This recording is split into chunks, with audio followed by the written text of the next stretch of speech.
আমারে সবাই গালিগালাজ করছে। ইভেন আমার ভাগ্নি নাজনীনও খুব মনে কষ্ট আছে। এদেরও মনে কষ্ট যে মামা এত বড় চাকরি ছাড়ি দিল কেন? কিন্তু আমার কথা হইলো যে বাবারে তোরা তো আমার সাথে যাবি না, তোরা রাইখে চলে আসবি। আমার হিসাব আমারই দিতে হবে। অন কয়েকদিন গালিগালাজ করবি যে মামা এত বড় চাকরি ছাড়লো কেন, এত পড়ালেখা করছে, এত দামি দামি স্কুলে পড়ছে। আমি কিন্তু ক্যাডেট কলেজের ছাত্র। আমি মাশাআল্লাহ। কিন্তু আমি কিন্তু ঢাকা ইউনিভার্সিটির ইনস্টিটিউট অফ বিজনেস অ্যাডমিনিস্ট্রেশন থেকে এমবিএ করা। আমি কিন্তু এই দেশের বাংলাদেশের ওয়ান ব্যাংকের আমি কিন্তু কারণ বাজার ইয়ার ম্যানেজার ছিলাম, ওই যে মিরপুরের ম্যানেজার ছিলাম, অ্যাওয়ার্ড পাওয়া। এখানে আসি ব্যাংক অফ মন্ট্রিয়ালে 6 বছর চাকরি করছি। কিন্তু আমার কাছে একদিন মনে হয়েছে যে এই ফাউ সময় নষ্ট করতেছি কেন? কারণ এরা তো আমাকে কোনোদিনও ইয়ে করতে নিবে না, এরা আমাকে ধাক্কা নিয়ে কবরে রেখে চলে আসবে। আমার তো আমার হিসাব আমারই দিতে হইব। আর ব্যাংকের চাকরি তো সুদের চাকরি, আল্লাহ তো ধরবো, কই বললে তুই সুদের চাকরি করলি কেন, তুই এর থেকে কম দামে চাকরি করতি, আর না পারলে তুই ভিক্ষা করতি, তাও ভালো ছিল। তাও তো আমি মাফ করে দিতাম, ভিক্ষা করছি, কিন্তু এটা তো মাফ করতেন না। তখন আমি ছাড়ি দিলাম সব, ছাড়ি দিয়া আমি একটু কম দামে চাকরিতে ঢুকলাম। আলহামদুলিল্লাহ বরকত অনেক, কিন্তু আছে অনেক বরকত, অনেক বরকত, এটা শেষ করা যাবে না। আপনি আমার জন্য একটু দোয়া করেন, অন্য জিনিস নিয়ে, শুধু অন্য জিনিস নিয়ে, আপনি হুজুর মানুষ আল্লাহ আপনাকে। তাআলা আপনাকে অবশ্যই এর জন্য পুরস্কৃত করবেন। আপনি আল্লাহর জন্য অর্থাৎ আপনার যে নামাজের কারণে আপনি তাদেরকে যে আমাদের কারণে, হ্যাঁ, সত্যি না আমাদের কারণে, শুধু না আমাদের কারণে, কারণ আমার সময় দেয় না। সময় দেয় না হয়েছে কি, আপনি বলি বুঝাই বলি, এদেশে শীতকাল হইলো 10 ঘন্টা রাত, মানে ইয়েতে এই দিনের বেলা 10 ঘন্টাও থাকে না, 9 ঘন্টার মতো থাকে। আর রাতের বেলা হয়ে যায় তখন আপনার বাকি ধরেন 16 ঘন্টা, 15 থেকে 16 ঘন্টা, বুঝছেন? দিনের বেলা 9 ঘন্টা হয়ে যায়। তো দিনের বেলা কয়টা নামাজ আছে আপনার? ফজর ধরেন শুরু হইলো, জোহর, আসর, মাগরিব, তো 4টা নামাজ আপনার 9 ঘন্টার মধ্যে পড়তে হয়, 9 থেকে 10 ঘন্টার মধ্যে পড়তে হয়। আর একটা নামাজ পড়ে আপনার দেখা যায় যে ওই 16-15 ঘন্টার মধ্যে। তো আপনি যদি সত্যিকারের অর্থে নামাজ পড়তে চান, আপনি নামাজের এই মধ্যে 8 ঘন্টা জব আছে আপনার, 8 ঘন্টা জব আছে, জবে যাইতে 1 ঘন্টা, আধা ঘন্টা, আসতে আধা ঘন্টা, জি, তাহলে 8 একে 9 ঘন্টা। আপনি হিসাব করছেন তো নামাজের সময় কই, আপনি বলেন তো, আপনি হিসাব করেন এবার। মানে জবের ফাঁকে ফাঁকে করতে হবে তো নামাজটা আপনাকে, জি। জবের ফাঁকে ফাঁকে। তো জবে আপনি 8 ঘন্টা জব হলে আপনাকে 1 ঘন্টা ছুটি দিব, না হলে 8 ঘন্টা না, 8 ঘন্টা জবে আপনার আধা ঘন্টা থেকে 45 মিনিট ছুটি। কতক্ষণে অজু করবেন, কতক্ষণে নামাজ পড়বেন, কতক্ষণে খাওয়া খাইবেন, এর মধ্যে খাওয়াও আছে। Is it possible? এই ব্যাপারটা নামাজের বুঝছেন? জন্য আপনার যে আপনি যে নামাজ পড়ার ক্ষেত্রে বা আপনার ভিতরে কি অস্থিরতা কাজ করতো আর কি আপনি ও নামাজ মাই গুডনেস! আমি আপনাকে এখনো বললে একটা কথা, যে আমি ঘুমের ভিতরেও নামাজ পড়ি, জানেন কিভাবে? ভুলে। কিভাবে? যখন আপনার ওয়াক্ত চলে যাইতেছে, তখন কোনটা তো আমি অ্যাবসেন্ট মাইন্ডে উঠি, ওই কিরে আমি ওই সেজদা দিতে থাকি, ইয়ে করতে, পরে মনে হয় আল্লাহ আমি তো ঘুমাই। আমার এরকম একটা নামাজের প্রতি আমার এরকম একটা ভালোবাসা। পরে আর কি এটা আপনি কিন্তু কি নামাজের ভিতরে একটা আলাদা প্রশান্তি পেয়েছেন? অনেক, অনেক। না, এটা পৃথিবীতে তো আর কোথাও আপনার পাই না। একটা ঘটনা বলা হয়, যেমন আব্দুল কাদির জিলানীর রহমতুল্লাহ আলাইহি ওনার ব্যাপারে, যে উনি একটা ইয়েতে তাহাজ্জুদের ব্যাপারে, এটা নফল নামাজের ব্যাপারে ওনাকে বলা, যে বলেছে যে আমাকে যদি সারা দুনিয়ার রাজত্ব দেয়া হয় আমার দুই হুম, পায়ের নিচে, আর আমাকে যদি বলা হয় যে মহিউদ্দিন তুমি একদিন তোমার তাহাজ্জুদ ছেড়ে দিবা, হ্যাঁ, হুম, কাজা আর কি একদিন তুমি তাহাজ্জুদ থেকে, হুম। তো উনি বলছেন যে আমি তাও একদিনের জন্য আমি তাহাজ্জুদ ছাড়তে না, এই ঘটনাটা আর কি আছে। অনেক এই এটা বলেন। তো যারা আসলে নামাজের আসলে মূলত স্বাদটা পায়, তারা আসলে দুনিয়ার অন্য কিছুতে আপনার, আর আপনি যে জিনিসটা চিন্তা করেছেন যে আসলে দুনিয়াটা আপনাকে এই ধন সম্পদ, এই যে স্যাক্রিফাইস বা আপনি চিন্তা করেছেন, আপনি তো যদি মনে করেন নামাজের এই আন্তরিক প্রতি এই আপনার আন্তরিকতার কারণে আপনি যে আসছেন, হয়তো আপনি যদি ওইটাকে প্রাধান্য দিয়েই আপনি ওইটাকে ধরে রাখতেন, নামাজকে ছেড়ে দিতেন, আপনার যদি তখন মৃত্যু হইতো, তাহলে আপনি আল্লাহর কাছে কি জবাব দিতেন? ঠিক না? এটাই কথা, এটা এটাই কথা। আর আর একটা কথা হচ্ছে কি, আমার ভাই শুনেন একটা কথা, আমি এত কিছু পড়ালেখা করলাম। আমার বউ একটা কথা বলে, আমি এটা বলতে চাই না আপনাকে, কয় যে তাহলে তুমি এত পড়ালেখা করছো কেন, এত এত ডিগ্রি, এত কিছু, এত উপরে গেলা কেন, এত ট্রেনিং, এত কিছু। আমার কথা হলো, আমি সে সময় তো বুঝতে পারি না আসলে জিনিসটা, আসলে আমার কাছে তখন মাথায় ঢুকছে যে আমি ফাউ এইটার পিছনে সময় নষ্টটা করতেছি কেন, কয় বছর আর। তখন মনে হইলো যে আজ এটাও থেকে একটা 10। হ্যাঁ, এটাও একটা কারো বুঝতে, কোনো কোনো বিষয়কে রিয়েলাইজ না, আমার করতে কথা হলো এটা, আমি এতদিন কে সময়টা নষ্ট করলাম কেন, এটা না করি সাধারণ একটা হাই স্কুলের টিচারই করতাম। মানে এত কিছু, এই বিদেশ মিদেশ এত কিছু না করে হাই স্কুলে একটা টিচারই করতাম, একটা সামান্য স্কুলে সামান্য প্রাইভেট টাইভেট পড়াইতাম, প্লাস আমি শুধু এই আল্লাহ নিয়ে থাকতাম, তাহলে আমার জীবনটা তো অনেক স্বাদের হইতো। এত খানা দানা, এত বিদেশ সফর, আপনি এখানকার জীবনে তো বুঝতেও পারবেন না যে কি আনন্দ। এসব গুলা যে জীবনে আস্তে আস্তে আপনাকে সবকিছু থেকে দূরে সরাই নিচ্ছে, এটাই মানুষ বুঝতেছে না। এই যে কয়েকদিন পর বিদেশে যাইতেছি আমরা, কয়েকদিন পর ঘুরতে যাইতেছি, কয়েকদিন পর কত জায়গা, কত খানা, ভাই এটা চিন্তার বাইরে। হ্যাঁ, এটা কিন্তু আসলে তারপরেও আমরা, কিন্তু জান্নাতের তুলনায় তো এটা খুবই কিছুই না। নগণ্য। এবং আল্লাহ আপনার তাআলা মাথায় আরেকটা জিনিস মাথায় ঢুকছে, যে আল্লাহ আমাকে এই সামান্য কষ্টের বিনিময়ে এত খাওয়াইতে পারে, আমি আল্লাহ রাস্তায় যদি একটু পরিশ্রম করি তাহলে আল্লাহ আমাকে অনন্তকালে খাওয়াইবো, আমি এইদিকে চলে যাই। ইনশাল্লাহ ইনশাল্লাহ আর আলহামদুলিল্লাহ। তারপরে আপনি চিন্তা করেন অবাক ব্যাপার কি, এখন অন্যরা মানে একটু অবাকই হয় যে আমাদের এত বরকত আসে কি জন্য। আমার মানে ইনকাম বইয়ের তুলনায় অনেক কম আলহামদুলিল্লাহ, কিন্তু দেখা যাচ্ছে আমারটাই বরকত বেশি হচ্ছে। হ্যাঁ, হালালে বা আপনি সঠিকভাবে না ই ওটাও করলে, হালাল, কারণ ও হ্যাঁ, যেহেতু না, মহিলাদের হ্যাঁ কাজ ঘরে বসে কাজ করে তো হ্যাঁ হ্যাঁ, ওটাও 100% হালাল, কারণ আপনি মহিলার কাজের না তো না আল্লাহ করে তাআলা নেন। যে কোনো হালাল ভাবে বা সেটা যে কোনো কেউ যখন হ্যাঁ যেটা করেছে ব্যাংকের আল্লাহ চাকরি হলে হারাম হইতো, এটা 100% হারাম হইতো, এটা ঠিক কথা। সেটাতে আল্লাহ তাআলা অবশ্যই, আর বারাকা দেওয়ার মালিক তো মূলত আল্লাহ তাআলা।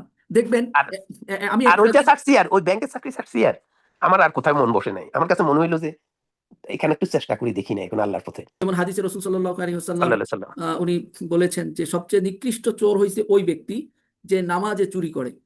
এবং সাহাবীরা জিজ্ঞাসা করলেন যে নামাজে কিভাবে চুরি করে, তখন রাসূল হুম, সাল্লাল্লাহু আলাইহি ওয়াসাল্লাম বললেন যে নামাজের রুকু সিজদা ঠিকভাবে আদায় না করা। আদায় করে না। রাসূল সাল্লাল্লাহু আলাইহি ওয়াসাল্লামের তো নামাজ সাল্লাল্লাহু আলাইহি ছিল সাল্লাম। অনেক লম্বা নামাজ পড়তেন, ঠিক আছে। উনি সাহাবীরা কি বলেছেন যে উনি নামাজে এমন ভাবে পড়তেন যে রুকুতে গেছেন মনে করতেন যে উনি আর উঠবেনই না। তো আমি আবার তো ওই কথাটাই বলি, তো আমরা ওই নামাজে ফিরে যাই না কেন সবাই মিলে? এটা সাহাবীরা এটা আছে যত তাড়াতাড়ি থাকুক। এখন আমাদের আমি আমি আমাদের এমন একটা চাকরি নিছি ভাই, এমন একটা চাকরি নিছি যে এখানে আমার ডিউটিটা অনেক ফ্লেক্সিবল। আমি যেখানে আমার বসিং কম, আমি এমন একটা চাকরি নিছি যেখানে আমি নামাজ পড়তে পারি, আমি ইবাদত করতে পারি, সবসময় ইবাদতের উপরে থাকি, তাসবির উপরে থাকি। আমার কথা হলো এখন দেখতেছি তো আল্লাহ আমার কাছে যেন এইটাই বরকতময় মনে হয়েছে। এখন সবার কথা হলো যে কেন এই চাকরি ছাড়ে না। আমার কথা হলো আমি ছাড়বো কেন, আমি যে এখানে ওইটা করতে পারতেছি, আমি যে হ্যাঁ, মজা পাইতেছি। যেমন আমার আপনাকে আহ, আবু হুরায়রা রাদিয়াল্লাহু তাআলা আনহুর একটা হাদিস আছে হ্যাঁ যেখানে আপনি একদিন আল্লাহ রাসূল সাল্লাল্লাহু আলাইহি ওয়াসাল্লাম তিনি মসজিদে ঢুকলেন। এরপর একজন সাহাবী এসে নামাজ দাঁড়াইলেন, উনি নামাজ জানি জানি আদায় করলেন। জানি এরপর আমি। রাসূল সাল্লাল্লাহু আমার আলাইহি এগুলা আস্তে আস্তে টুকটুক করে আমি অনেক কিছু পড়ছি, একা একা পড়ছি। উনি হ্যাঁ রাসূল তারপর সাল্লাল্লাহু আলাইহি ওয়াসাল্লামকে সালাম দিলেন। সাল্লাহ সাল্লাম। এবং সালামের জবাব দিয়ে রাসূল সাল্লাল্লাহু আলাইহি ওয়াসাল্লাম উনি বললেন যে আল্লাহ রাসূল তাকে আবার বললেন যে তুমি যে আবার দৌড়াই পড়ো। হ্যাঁ, আবার যে সালাত হ্যাঁ তুমি সালাত আদায় করনি। উনি আবার যে সালাতে ফিরে গেলেন, আবার নামাজ হ্যাঁ আদায় করে সালাম আসলেন, আসার পরে হ্যাঁ আবার আল্লাহ রসুলকে সালাম দিলেন সাল্লাল্লাহু আলাইহি ওয়াসাল্লাম। তো সাল্লাহ এরপরে সাল্লাম। উনি বললেন যে আল্লাহ রসুল আবার আর বললেন যে হ্যাঁ, যে ফিরে আবার পড়ো। গেলাম, এভাবে তিনবার তাকে বললেন। এরপরে আহ, ওই সাহাবী বারবার নামাজ পড়ে আসছেন, আর তিনি বলছেন তোমার সালাত আদায় হয়নি, তুমি যে আবার সালাতে দাঁড়াও। হ্যাঁ এভাবে উনি শেষ পর্যন্ত বার এসে বললেন আল্লাহর কসম, আল্লাহর শপথ যে আল্লাহ আপনাকে সত্য সহ পাঠিয়েছেন। আহ, আপনি আহ, আমি এর চেয়ে সুন্দর করে আর সালাত বা নামাজ আদায় করতে পারি না, আপনি আমাকে নামাজটা সঠিকভাবে শিখিয়ে দিন।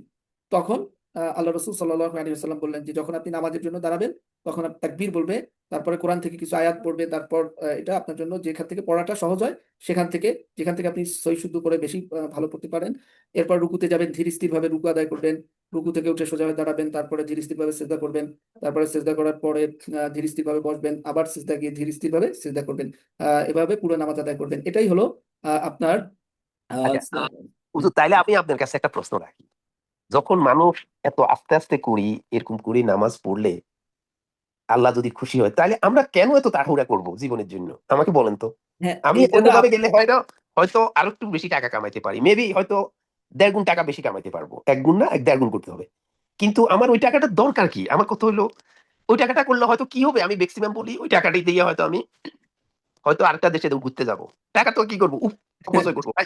সত্যি কথা সেটা। আমি আপনাকে কই, আপনি কোনোদিন আমেরিকা কানাডা আসলে বুঝবেন যে এইসব দেশটা কি জিনিস উপর চলে। এখানে আল্লাহ আমাদেরকে খুব ইজ্জতের সাথে রাখছে, খুব সম্মানের সাথে রাখছে, উপরের দিকে আছি। কিন্তু আমি তো ওদের সাথে যাই না, মদও খাই না, কোনো ইয়েও করি না, কোনো মেয়ের দিকে ঠিক মতো তাকাইও না বলতে গেলে, মানে আমার সাথে যারা কাজ করে মহিলারা। কালকে এক মহিলা খুব চেষ্টা করছিল গল্প করতে, আমি বলছি না রে ভাই, আমি মানে খুব। তা আমাদের জীবনটা হলো কি, আমরা মজা পাই এই একটা জিনিসের মধ্যে। কিন্তু আমার কথা হলো পরিবারের সবাই মিলে চাপে দিতেছে যে তুমি কেন করতেছো না। আরে ভাই আমি করি, কিটা করবো, লাভটা কি? আমার তো আর বেশি দিন নাই, আমার বয়স যা হয়ে গেছে, কি লাভ হবে বলেন তো? যাইতে তো আমাকে হবে। সেজন্যই আমরা যে কথাটা আপনি একটা জিনিস খেয়াল করেন, সেজন্য কোরআনে আপনি বহুত আয়াত, যেহেতু আপনি কোরআন অর্থ সহ পড়েছেন জানেন যে আল্লাহ তাআলা পৃথিবীকে বারবার বলছেন না আমাল হায়াতুদ দুনিয়া ইল্লা মাতাউল গুরুর। পুরো। এটাকে হ্যাঁ, যে এটাকে বারবার বলেছেন যে আপনার যে দুনিয়ার জীবন শুধু ধোঁকার সামগ্রী, এটা একটা ধোঁকা।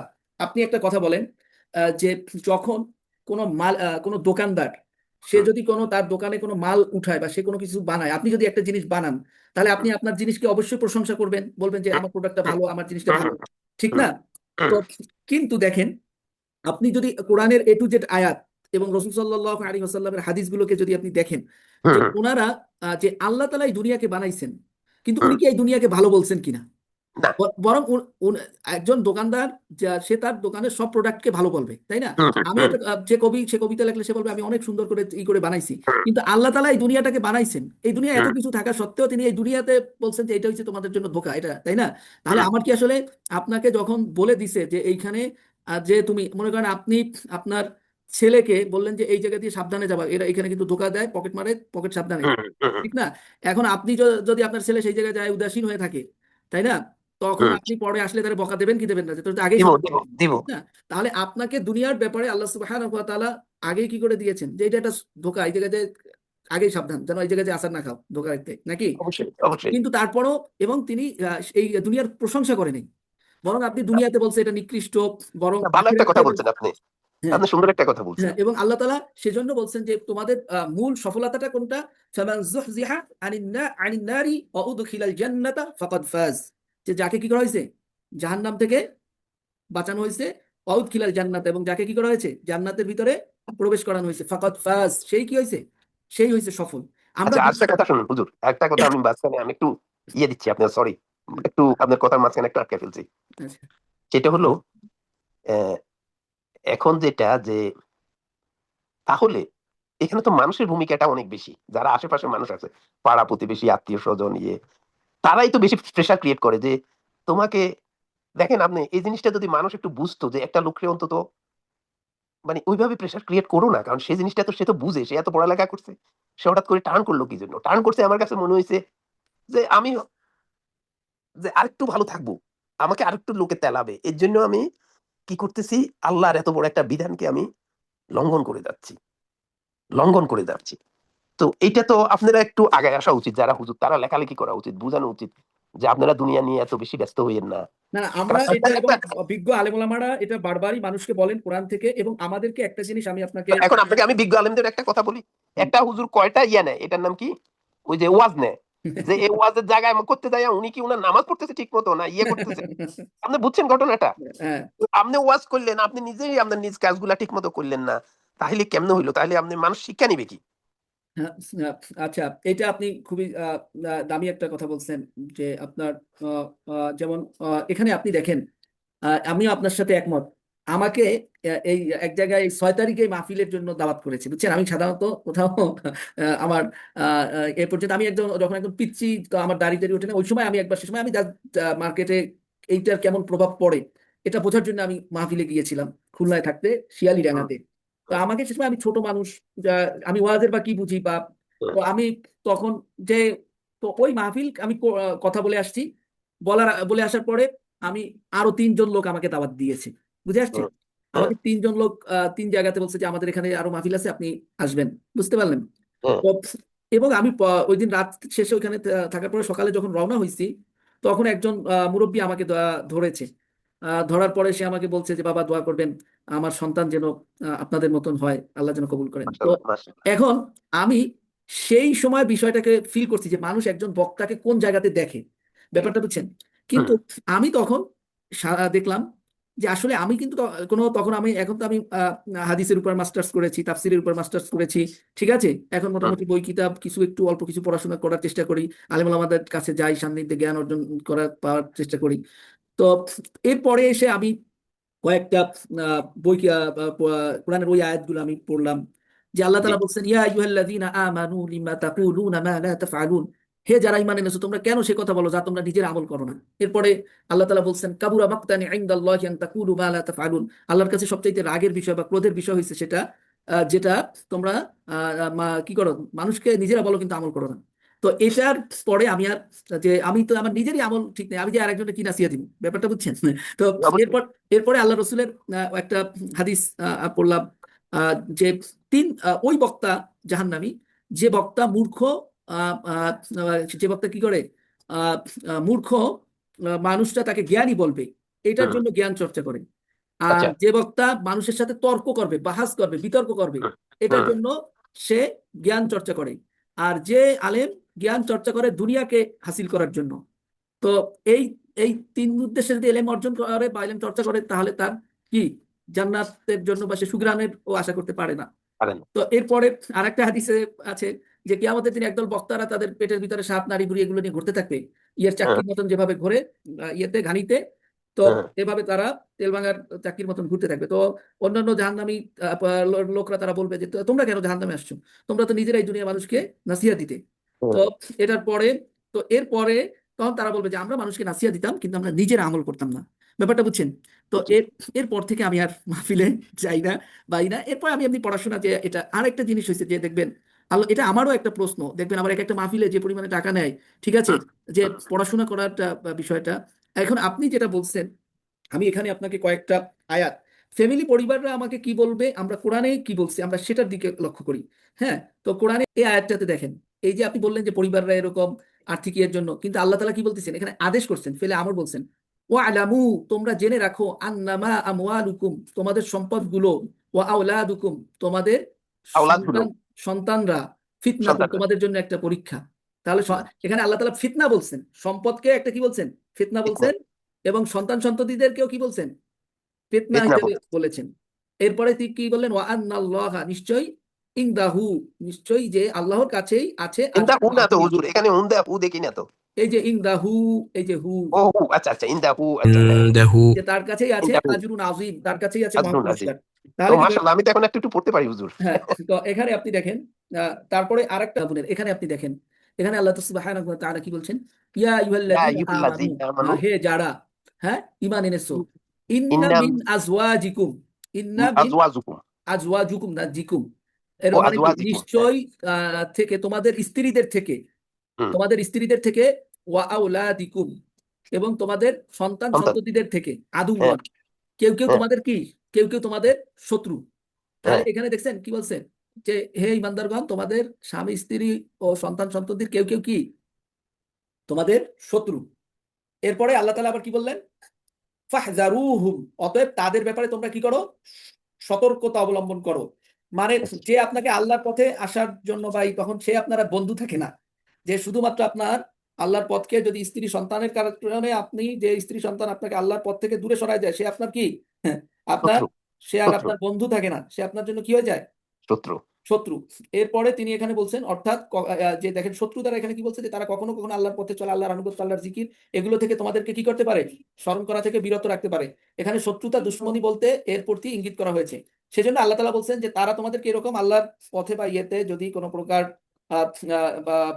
চলতে বাধা দেয়, তাহলে তোমরা কি করবা, ওয়া ইন তাফু, তাদেরকে তোমরা ক্ষমা করবা, অতাসফাহু, এবং তাদেরকে কি করবা, এড়িয়ে এড়িয়ে চলবে, যাবা। তারা যা হুম, বলে বলুক, আমি আমার আল্লাহর সাথে সম্পর্ক, এটা আমি বহাল রাখবো। ঠিক আছে, হুম, অতাসফাহু, এবং তাদেরকে অতাগফিরু, এবং তোমরা তাদের মাফ করে দাও। হ্যাঁ, নিশ্চয়ই, হুম, ফাইনাল্লাহ গাফুরুর রাহিম, নিশ্চয়ই আল্লাহ তাআলা কি, অত্যন্ত গাফুরুর ক্ষমাশীল রহিম, এবং অত্যন্ত দয়ালু মেহেরবান। হ্যাঁ, তাহলে আমরা এখানে কি বুঝতে পারলাম, যে স্ত্রী সন্তান এরাও কেউ কেউ কি আমাদের শত্রু হয়ে যাইতে আমাদের পারে। দুশ্মন হয়ে যাবে, যদি তাদের কারণে আমরা আল্লাহ থেকে, বা তাদেরকে কারণে আমি কোনো হালাল হারাম চিন্তা করলাম না, কোনো আমি আল্লাহকে, কারণ প্রকৃতপক্ষে তো আমার আল্লাহ ছাড়া প্রকৃত বন্ধু কি আর কেউ আছে, নাই, কেউ নাই, আর নেই। তাহলে সত্যি বিষয়, না, এই যে সত্যি নাই। এরপরে দেখেন, এই কথাটা তিনি শত্রু বলার পরে পরের আয়াতটাও দেখেন, ওই একই কথাটা আগের আমি সূরা তাওবা থেকে দেখিয়েছি, আবার হুম, এখানেও দেখুন, ইন্নামা আমওয়ালুকুম, মূলত তোমাদের সম্পদগুলো, ওয়া আওলাদুকুম, তোমাদের সন্তান সন্ততিরা তোমাদের জন্য কি ফিতনা বা পরীক্ষা, আল্লাহু ইনদাহু আজরুন আযীম, আর আল্লাহর কাছে আছে কি, তোমাদের জন্য মহান প্রতিদান। তাহলে আপনি ব্যাপারটা বুঝতে পারলেন। এ- আলহামদুলিল্লাহ, সুন্দর এখানে করে বুঝতে পারলাম। এখানে আরেকটা জিনিস, তাগাবুনের কত নম্বর আয়াত বললেন? তাগাবুনের 14-15, আমি এই আয়াতগুলো আপনার ইয়েতে দিয়ে দিচ্ছি। হ্যাঁ, হুম, আচ্ছা, হুম, আপনাকে পাঠিয়ে দিচ্ছি। আরেকটা হুম, আয়াতে দেখেন, আমরা তারা যাই বলুক না কেন, আপনার প্রকৃত বন্ধু তারা কেউ কি আপনার থাকবে সেদিন, সেটা তিনি হ্যাঁ, এটা, তা আপনাকে ওইটা চিন্তা করতে হবে। হ্যাঁ, আমাদের তাদের প্রতি যে দায়িত্ব কর্তব্য আছে, এগুলো আমরা আমাদের সাধ্যের মধ্যে হালাল ভাবে সর্বোচ্চ চেষ্টা করবো, এবং তাদেরকে আমরা এটা বলবো যে আমার দায়িত্ব, এটা আমি হালাল ভাবে এই পর্যন্ত, এটাই তোমাকেও এটার উপরে সন্তুষ্ট থাকতে হবে, আল্লাহ যতটুকু আমাদেরকে ই করেছেন নাকি। আচ্ছা, এবারে একটা আমরা জিনিস কি দেখেন, হুজুর, হুজুর বলে রাখি, হ্যাঁ, আমার বউ একটা সত্য কথা একটা কথা বলে যে আমি শুধু তোমার একটা বিশেষ গুণকে আমি প্রশংসা করি, থাকি তোমার জন্য পছন্দ করি, সেটা হলো তোমার নামাজ, তোমার আল্লাহর প্রতি ভয়। অসম্ভব পছন্দ করে আমাকে এই জন্য। আচ্ছা, আমার মাশাআল্লাহ। বাচ্চারাও, হ্যাঁ, ওরা পছন্দ করে। কিন্তু বাইরের মানুষ যারা আছে, যেমন সে এত বাইরের মানুষ, পড়ালেখা করে। এখন আমি আপনাকে ওইটা বোঝানোর জন্য আপনি এখানে লক্ষ্য করেন, যে এখানে আপনার এই বাইরের মানুষ, আমার যেখানে মা বাপই কাজে আসতে আসে না, ছেলে মেয়েই কাজে আসতে আসে না, সেখানে তো আমার অন্য কিছু, এখানে আপনি দেখেন ওদেরও তো একটা ধৈর্য আছে, কিরে ওরা বলে যে কিরে এই এত পড়ালেখা করি, আমার কথা হলো এত পড়ালেখা করি আমার বুঝাইতে তো সময় লাগবে ভাই, আমার তো বুঝাইতে আমি ছাড়াই এইটা দিছি, আর আমি করবো না। আচ্ছা, এইটা আপনি দেখেন আমার বউ বাচ্চা এমনি খুব হ্যাঁ, আলহামদুলিল্লাহ, আপনি এটা এখানে দেখেন একটা আয়াতের ভিতরে ওরা এখানে খুব ইয়ে করে, কিন্তু বাইরের মানুষ বলতে আমি কারা বলি, যেমন ধরেন আত্মীয় স্বজন যারা আছে তারা একটু অন্যভাবে বলে যে এত পড়ালেখা করি, এত বড় বড় ডিগ্রি, এত কোয়ালিফিকেশন, কিন্তু কেন করলো না। আমার কথা হলো, তাহলে আমি এই কথাটা তাদেরকে তাদের জ্ঞাতার্থে বলতে চাই, নবীজি চাইলে কি না করতে পারতেন, কিন্তু একটা সাধারণ মানুষের মতো জীবনযাপন করছে। এই উদাহরণটা তোরা দেখোস না কি জন্য? হ্যাঁ, উনি এইটা না থাকার আমাদেরকে, এই জিনিসটাই আমাদেরকে এখন মানুষকে বুঝানো যে আল্লাহ রসুল ইয়েতে আপনি দেখবেন তিনি কি বলছেন, যে আমি যদি এই পাহাড়গুলোকে বলি স্বর্ণ হয়ে যাও তাহলে হ্যাঁ, ওই আমার দিন জন্য, আপনি ওই উদাহরণটা দিছিলেন, হ্যাঁ হ্যাঁ, হ্যাঁ, এবং আমার সাথে যদি চলাচল করতে বলি চলাচল করো, তাও করবে। করবে। তো যাই আমি হোক ওই উদাহরণটা দিছিলেন। হ্যাঁ, তো হ্যাঁ, সুতরাং এইখানে দেখেন আপনি যে চিন্তাটা করেছেন যে আমার কি হবে, আমাকে তো কয়দিন পরে এরা এদের কাজ করবে, আমার মনে কে রাখবে, তাই কেউ না? রাখবে না, হ্যাঁ, একদিনও এটা রাখবে না। একদিনও, কারণ আমরা বাস্তবতা এটাই দেখেছি, আমার আব্বা আমাদের জন্য যে কাজ আজকে আমরা কিন্তু তার প্রতি সেই চিন্তা করছি না, বা সন্তানরা এটা ভাই করেনও না। সত্যি কথা বলি, এখন আরো একটু বাংলা ভাষায় বলি, আপনার কাছে কথাটা কেমন লাগবে আমি জানি না। দেখা গেছে যারা মনে রাখে এগুলা হুজুরে বলা আইনগুলা মনে রাখে, আমি নোয়াখালী ভাষায় বললাম, হুজুর যারা বানাইছেন, যেগুলা হুজুর বানাইছেন আপনার ছেলে মেয়ে ওগুলাই মনে রাখে, ওগুলাই নামাজে কান্নাকাটি করে। আর হ্যাঁ, ইংরেজি শিক্ষিতরা আমরা 10 দিন 12 দিন শুধু কবরে রাখি আইবো, কয়েকদিন ইয়ে করবো, তারপর তারা টিভি দেখবো, ভাত খাইবো, ঘুমাইবো। আমার দেখা, আমাকে এগুলা শিখানো লাগবে না, আমি এগুলা দেখে ফেলছি। হ্যাঁ, হুজুর যে আলহামদুলিল্লাহ, তাহলে বানাইছে, তো আপনি গভীর বাস্তবতাটা আমরা বুঝতেছি আমি এখন। না বুঝে কি আমি সারছি নাকি, আমি না বুঝে আমি কই কিরে হুজুরদের ছেলে মেয়ে দেখি বাবার লাগে কান্নাকাটি করে। আমরা যেগুলো বানাইতেছি বা হচ্ছে বাগে, এরা 1 দিন 2 দিন 3 দিন 5 দিন 6 দিনের জায়গায় দেখা যায় টিভি নিয়ে বসে যাবো এরা, এগুলো আর দেখবে না। তো আমি এগুলো এইটা তো দেখা পড়া। দুনিয়ায়, আর আপনি আখেরাতের দিন কি হবে সেটার চিত্রটা এখানে দেখেন আল্লাহ তাআলা কি বলছেন, আপনি একটু এই আয়াতগুলোর দিকে লক্ষ্য করেন। আল্লাহ বলে দিচ্ছেন সূরাতুল আবাসা 34 নম্বর আয়াতে, ইয়াউমা ইয়াফিরুল মারউ মিন আখিহি, সেদিন মানুষ পালিয়ে যাবে তার ভাই থেকে। ভাই তাহলে আপনার ভাই আপনার থেকে কি করবে? আর এই পালাই যাবে। কথার ভিতরে তো কোনো সন্দেহ নাই, যালিকাল কিতাবু লা রাইবা ফিহি, কোনো সন্দেহ নাই, এই কিতাবের ভিতরে যা আছে তার একদম পরিপূর্ণ 100% সঠিক, এবং আল্লাহ চাইতে সত্যবাদীও কেউ আর নেই। নেই, তো নাই। মানে আসদাকু মিনাল্লাহি কিলা, এরপরে আপনি এখানে লক্ষ্য করুন, এরপরে খালি ভাই থেকে পালাবে বলা হচ্ছে ওয়া উম্মিহি ওয়া আবিহি, তার মা এবং তার বাবা থেকে, অর্থাৎ আপনি আমি আমরা প্রত্যেকেই আমি আমার মা বাবা থেকে সেদিন পলায় থাকবো নাকি? হ্যাঁ, এটাই হুজুররা দেখেন, বাস্তব ঘটবে। হুজুররা দেখেন এই ওয়াজ করে না, কি আলতু ফালতু মানে এসব ওয়াজ করবে না। ওয়াজ করবে কি, কোরআন রিলেটেড কোনো কথাই নাই ওয়াজ গুলাতে। মানে কি বিরক্তিকর, কি আল্লাহর কি দুনিয়া এসে গেল, আমার কাছে খুবই কষ্ট লাগে এই এগুলা, যে ওরা এগুলা সেজন্য বলে। আমাদেরকে কোরআন ভিত্তিক কথা বলার চেষ্টা করতে হবে, কোরআন নিয়ে কথা বলতে পারলে যেটা মানুষকে, এটা কোরআনই মানুষের অন্তরে প্রভাব ফেলে, বা কোরআনই হ্যাঁ, মানুষের অন্তরে প্রভাব বিস্তার করে। এই যে আমি আপনাকে, আর একটা কথা আপনি মনে রাখবেন, আল্লাহর কথা, আল্লাহ রসুল সাল্লাল্লাহু আলাইহি ওয়াসাল্লামের কথায় সাল্লাল্লাহু যদি কারো অন্তরে প্রভাব বিস্তার না করে, ওরে আর আপনি হুম, কোনো কথা দিয়ে প্রভাব বিস্তার করানো আপনার কি আছে, দরকার আছে? না, যার আল্লাহর কথায় ই নাই, হুম, সে, আপনি সবসময় আপনি আল্লাহর কথা দিয়ে ই করেন, ওকে আল্লাহর কথাই শুনান, ঠিক আছে? সেজন্য হুম। আমাদেরকে কোরআন দিয়ে কথা বলা, হাদিস থেকে কথা বলার চেষ্টা করা, এটা আসতে হবে। তবে হ্যাঁ, সবাই যারা আছে, আমরা অনেক মানুষ আছে যারা কোরআন থেকে হাদিস থেকে মানুষকে সঠিকভাবেই বলার চেষ্টা করেন এবং বলেন, আল্লাহ আমরা তাদের জন্য, এবং আমরাও আস্তে আস্তে বলার চেষ্টা করবো, হয়তো এক সময় ওনারাও, যে আমরা আসলে অহেতুক কথাগুলোর চাইতে গুরুত্বপূর্ণ কথা যেগুলো দিয়ে মানুষ অন্তরে প্রভাব এবং তাসিরি করে এইসব কথাগুলা কত কথা বলছে আল্লাহ হ্যাঁ, কোরআনের এই যে মধ্যে, এই আমরা এবার এগুলা আপনি দেখেন, পড়েই তো বুঝতেছি। তাহলে আপনি আমি আমার মা থেকে বাবা থেকে পালাতে থাকবো, আবার আমি কার থেকেও পালাতে থাকবো, অসহিবাতিহি ওয়া বানিহি, তার স্ত্রী সন্তান সন্ততি থেকেও আমি আপনি কি হয়ে যাব, পালাইতে থাকবো। পালাইতে থাকবো। তাহলে হ্যাঁ, আমি যেরকম, যদি এর বিপরীতটাও ঘটবে, আমি যেরকম আমার থেকে স্ত্রী সন্তান থেকে পালাবো, তাহলে আমার স্ত্রী সন্তানও তো আমার সন্তান, তারাও তো আমার থেকে রেখে পালাবে, পালাই যাবে। তাই না? হুম। তাহলে সুতরাং আমাদেরকে এটাই মনে রাখতে হবে, এই আয়াতগুলো আল্লাহ তাআলা বলছেন লিকুল্লি ইমরিইম মিনহুম ইয়াউমা ইযিন শা'নুন ইউগনি, সেদিন তাদের প্রত্যেকেরই একটি গুরুতর অবস্থা থাকবে, যেটা তাকে কি করবে, ওই দিন ব্যস্ত করে রাখবে নাকি? সেজন্য আল্লাহ আল্লাহ, বলতেছেন পরে অউজুহু ইয়াউমা ইযিন মুসফিরা, সেদিন কিছু কিছু চেহারাগুলো হবে উজ্জ্বল, সেগুলো হুম, থাকবে হাস্যোজ্জ্বল নাকি? হুম, হুম, দাহিকাতুন মুস্তাবশিরা, তারা হাসি খুশি থাকবে, প্রফুল্ল অবস্থায় থাকবে। আর ওয়া উজুহু ইয়াউমা ইযিন আলাইহা ওয়াবারা, আর কিছু কিছু চেহারা তার উপর থাকবে সেদিন মলিনতা, অন্ধকার মলিনতা। হয়ে থাকবে, কালো হয়ে থাকবে, তার মন খারাপ, তার হাকুহা কতারা, সেগুলো অন্ধকার, কালো হয়ে, মন মরা হয়ে থাকবে, আচ্ছন্ন হয়ে থাকবে, তাই না? হুম, উলাইকা হুমুল কাফারাতুল ফাজারা, তারাই হবে কাফের এবং ফাজের পাপাচার। পাপাচারী।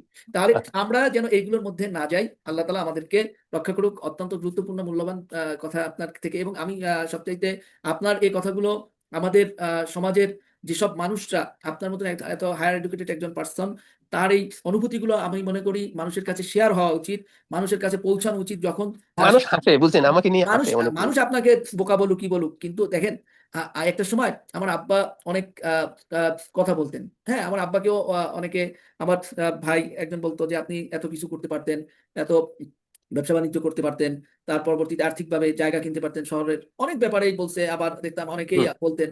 কিন্তু আজকে আমরা এই ইয়েতে আমি বা আমরা কোরআন হাদিস পড়ে বা যেটা বুঝি যে আমার আব্বার ডিসিশন বা তিনি যে সিদ্ধান্ত, সে যে দুনিয়াকে খুব বেশি গুরুত্ব দিতেন না, সাদাসিধে জীবনে চলতেন, সেটাকেই আমরা মনে হয় যে ওই যে জিনিসটা আমরা এখন বুঝতেছি এটা আমার আব্বা সেই সময়, কারণ ওনার তখন কোরআন হাদিস পড়া ছিল।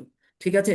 আর ওই যে আপনি বললেন যে কেউ মনে রাখে না, এমনকি এই যে আমরা বা আমার আব্বা আজকে হয়তো দেখা গেছে তার সমপরিমাণ কাজগুলো আমরা কোনো ভাই বোন এখন পর্যন্ত করতে পারি নাই, বা সে যত জায়গা জমি কিনেছেন বা রেখেছেন, রেখে গিয়েছেন, কিন্তু সেইগুলো তার জায়গাটা। হ্যাঁ, আমি যখন আমার আব্বাকে দাফন করে আসলাম, আমি তার জানাজা পড়িয়েছিলাম, তারপরে যখন এসে ওনার তার খাটের দিকে তাকাইছি, তখন আমার অত্যন্ত লেগেছে যে এত এই জায়গা এই বাড়ি, কিন্তু আজকে সে কোন জায়গাতে, তার জন্য জায়গা কতটুকু, এখনো গেলেই হয় যে সবকিছু তো, কিন্তু সে তো আর ভোগ করছে না, তাই না? তো দুনিয়ায় এই সবকিছুই মূলত তাদেরকে, এখন আমার দায়িত্ব হলো বলা ফাইন্নামা আলাইকাল বালাগ, সে হোক আমার ফ্যামিলি, সে হোক আমার সন্তান, তারা এটাকে গ্রহণ করবে কি করবে না সেটা আমার কাজ হলো প্রচার করা। ও আলাইনাল হিসাব, আমি তাদেরকে বিষয়টা বোঝানোর চেষ্টা করবো, বলবো যে আমার আয়াত্তে এতটুকু সম্ভব, এটার উপরেই আপনি চলমান থাকবেন। মানে এবং জি, আমি এটা আপনার কথাটা খুব ভরসা পাইছি। কারণ আসলে আমি খুব ভেঙে গেছিলাম, কারণ ওদের আশেপাশে আমার পরিবাররা আবার আমার খুব আমার বাচ্চা, আমার বউ ভীষণ সাপোর্টিভ। তারা বলে যে ঠিক আছে, তুমি যা করছো তোমার ডিসিশন, তুমি ইয়ে করছো, কিন্তু আশেপাশের মানুষগুলা আসলে এত ভালো হ্যাঁ, ইয়ে করে। আশেপাশের এই জন্য আমাদেরকে আমাদের বন্ধুরা। না, আমার কথা হলো এত কিছুর পরও এমন কিছু নাই যেটা দেওয়া হয় নাই আমাকে, আল্লাহ তালা দেন নাই। আপনাকে আমি শুধু এইটুকু সংক্ষেপে বললাম যে এত কিছু আল্লাহ এমন বরকত দিছে জীবনে, তাহলে যেটা কিন্তু আর একজন, কিন্তু আপনি একজন মুমিনের বিষয়টা হবে, সে কোনো মানুষের কথাকে ভয় করবে না, এ ব্যাপারেও এটাই আপনাকে এটাই তো সম্ভব, এটাই তো নবীজির এই গুণ ছিল, এটা তো আমাদের সমাজে আসলে এখানে এটা খুব। আপনি আল্লাহ তাআলা। কারণ আমরা যে সমাজটা মিশি, ধরেন এখানকার আপনাকে বলি, খুব উঁচু সমাজে মিশি। এখন সমাজে এক জায়গায় গেলে স্বাভাবিকই আশেপাশের লোকজন বলি বসে এই ধরনের যে তুমি এই ধরনের কাজ করতেছো কেন বাকি। কিন্তু আমি তারে আপনি বুঝাইতে পারি না, হ্যাঁ, আপনি শুনেন তাকে আরেকটা বলবেন কথা বলি যে হুজুর। হ্যাঁ, হুজুর আরেকটা কথা বলি।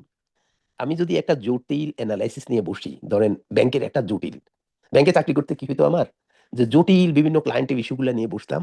তো ওগুলা হয় কি, অনেক ম্যাথমেটিক্যাল ক্যালকুলেশন থাকে। আপনাকে আমি বুঝাবো কিভাবে, যে হ্যাঁ, ধরেন একটা লোন আজকে আপনি দিচ্ছেন আমি 100 টাকা। অ্যাকাউন্টিং এ কিছুদিন পড়াশোনা করেছি, বুঝছেন।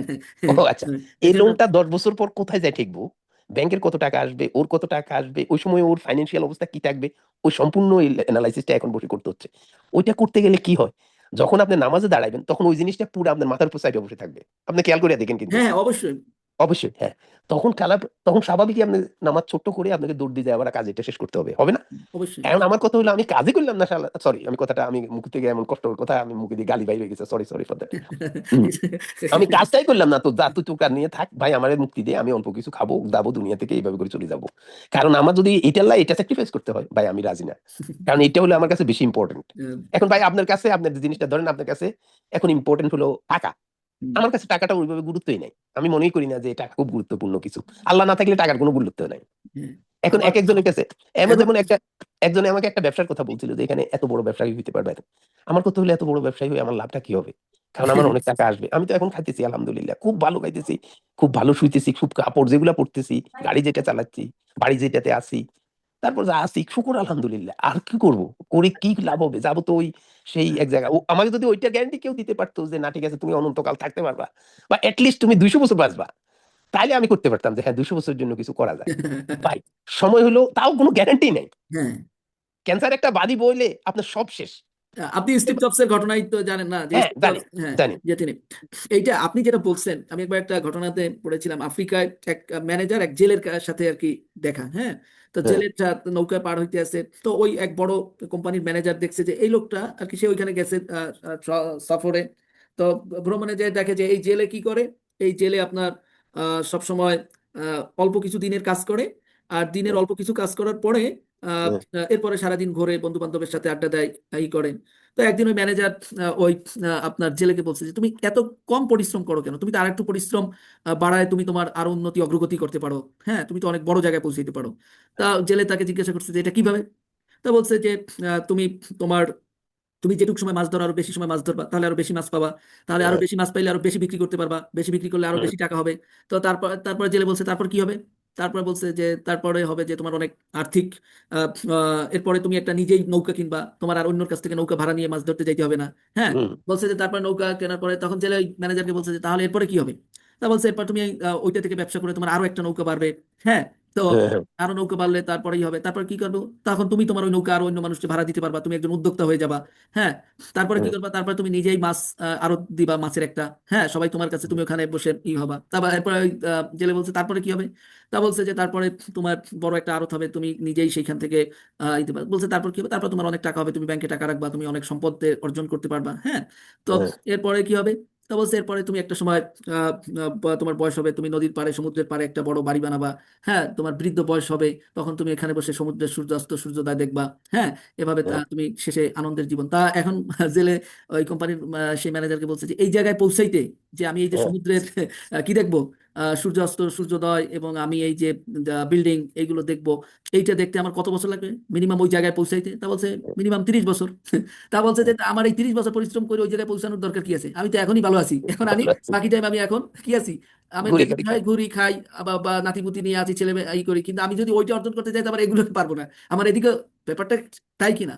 হ্যাঁ, হ্যাঁ, অবশ্যই, তখন অবশ্যই। জেলে বলছে যে তো, এটার পিছনে মানুষ দেখবেন, আপনি অনেক করতে করতে একটা সময় মানুষ যা অর্জন করে যায় সে সেটা কিন্তু ভোগ করতে পারে না, ঠিক না, না?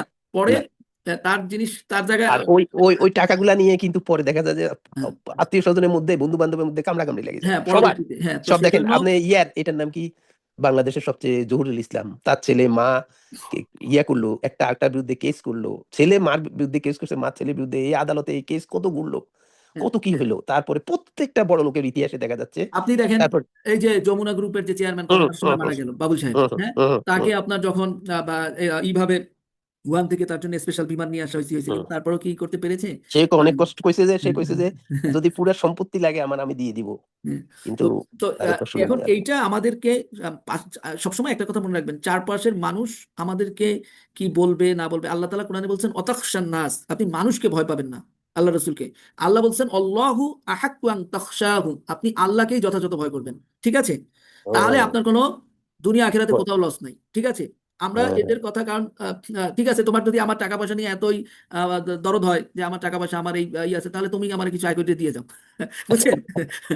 যারা আপনার এরকম বলবে যে আপনি এত পড়াশোনা করছেন, ই করছেন, ঠিক আছে ভাই আমি পড়ছি, আমি তোমার তো আমার নিয়ে অনেক আফসোস হইতেছে, তাহলে তুমি আমার কিছু আইন কাম করিয়া হালাল ভাবে আমার কিছু আপনি টাকা আমার ঘটনাটা বুঝতে পারছেন, আমি মানে ঘটনা হয়েছে কি, ওগুলা ভিতর ঢুকলে হ্যাঁ, আর বাইরে হয়ে যে নামাজটা ইতমিনানের সাথে হ্যাঁ, পড়বো এটা পারি তো না। আমরা জানি যে দুনিয়া যার ভিতরে আর এখানে কানাডাতে হয়েছে 9 ঘন্টার সময় বা 10 ঘন্টার সময়, 10 ঘন্টার ভিতরে 8 ঘন্টা হলো আপনার কাজ। আর একটা তো জিনিস বাদ। হচ্ছে আপনার, সেজন্য আমাদেরকে দুনিয়াতে আমরা চলবো, দুনিয়ায় আমরা সমুদ্রের মধ্যে জাহাজ চলে, কিন্তু সমুদ্রে হুম, ওই জাহাজের ভিতরে কি জাহাজ পানি ঢুকতে দেয়? না, পানি ঢুকতে দেয় না। যদি না, পানি ঢুকতে দেয় তাহলে তো জাহাজ ডুববে। তো আপনি ডুববে। ইমানদার, আপনি দুনিয়াতে চলবেন, কিন্তু দুনিয়া একদম আপনার মধ্যে সব ঢুকিয়ে দেওয়া যাবে না। ঠিক আছে না? আল্লাহ হ্যাঁ, এই জন্যই আমাদেরকে ওই হাদিস মনে রাখতে হবে। আল্লাহ রসুল সাল্লাল্লাহু আলাইহি ওয়াসাল্লাম বলছেন তোমার সম্পদ হয়েছে তিনটা। কি কি? যা তুমি খাইছো, খেয়ে হজম করছো, হ্যাঁ, যা তুমি পরিধান করছো, গায়ে দিছো, পরিধান করে পুরান করছো, হ্যাঁ, আর যা তুমি দান সদাকা করছো। এরপরে আর তোমার আর কোনো কি নাই, সম্পদ নাই। আর সম্পদ আসলে হয়েছে সত্য, আর সব তুমি মারা যাওয়ার সাথে সাথে এর মালিক ওয়ারিশটা, আপনার তার মালিকানা আসলে নেই, সত্য। তাই না?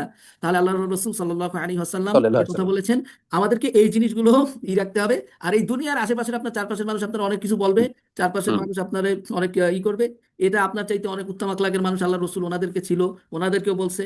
তো এগুলোকে আমরা কানে নেওয়ার কোনো প্রয়োজন নাই, কারণ আমি তো আয়াতগুলো আপনাকে দেখাইছি যে এরা আমার কেউ থাকবে না, তাই না, না? আমার কাছে একটা সময় মনে হলো যে আমি যে ইংরেজ বেড়াদের পিছনে ঘুরে ঘুরে সারাটা দিন নষ্ট করতেছি, গালি শুনতেছি, বকা শুনতেছি, ঠিক আছে, ওদের সাথে আবার মিশে যাচ্ছি, কিন্তু এটা ফায়দাটা তো আসলে ওই বেটা তো যাইয়া মদ গিলে সব ভুলে যাচ্ছে, কিন্তু আমার পক্ষে তো আসলে আমি তো মানে এই জীবনটা এইভাবে নষ্ট করতে পারি না। হ্যাঁ, ব্যাপারটা আমি বুঝছেন? আপনাকে সর্বশেষ যে কথাটা বলবো যে আপনি যেহেতু এই জিনিসটা আপনার কোরআন হাদিস দিয়ে বলার দরকার নাই, আপনি মৌখিকলি এইগুলোর উপরে কথা বলেন, আপনি কথা বলে এই রেকর্ডগুলো আপনি মানুষকে দিয়ে যান, আপনি হয়তো দুনিয়া থেকে চলে যাবে। আপনার এই দ্বারা অনেক মানুষই, আমরা আজকে আজকে ভোগবাদী দুনিয়ার দিকে সবাই ঝুঁকে গিয়েছি আমরা। ঠিক আছে? হুম, হুম, এটাই হুম, হলো সকল অন্যায়, অনাচার, পাপ, এই দুনিয়া, সবকিছু। এটাই আপনাকে তৈরি করে দেয়, তাই না? দুনিয়ার হুম, হুম, সবকিছুই, সব সব। দুনিয়ায় আমাকে, দুনিয়ার লোভ, দুনিয়ার ক্ষমতা, দুনিয়ার নারী, দুনিয়ারি, এগুলোর জন্যই তো এক একটা হিংসা। তো সেজন্য হুম। আমরা যদি, আর আল্লাহ রসুল কি করছিলেন সাহাবীদের অন্তর থেকে, সাহাবীরা দুনিয়াকে বাদ দিয়ে আখিরাতকে চিন্তা করতেন। এখন আমরা এটার বিপরীত হয়ে গেছি। আমরা আমরা আখিরাতকে চাইলে আগে দুনিয়া নিয়ে চিন্তা করি। আর ওনারা বলতেন, সাহাবীদের বিষয়টা ছিল, ওনারা দুনিয়াকে, কি করতেন, ওনারা দুনিয়াকে আগে, এক নম্বর। হ্যাঁ, বাদ দিতেন, দুই বাদ দিতেন। দুনিয়া বাদ দিতেন, আখিরাতকে ধরতেন। আর আমরা আখিরাতকে বাদ দিয়ে আগে দুনিয়া ধরি। সেই দুনিয়া। কারণে আমাদের সব জায়গায় দেখতে হবে যে আমরা লাঞ্ছিত হব।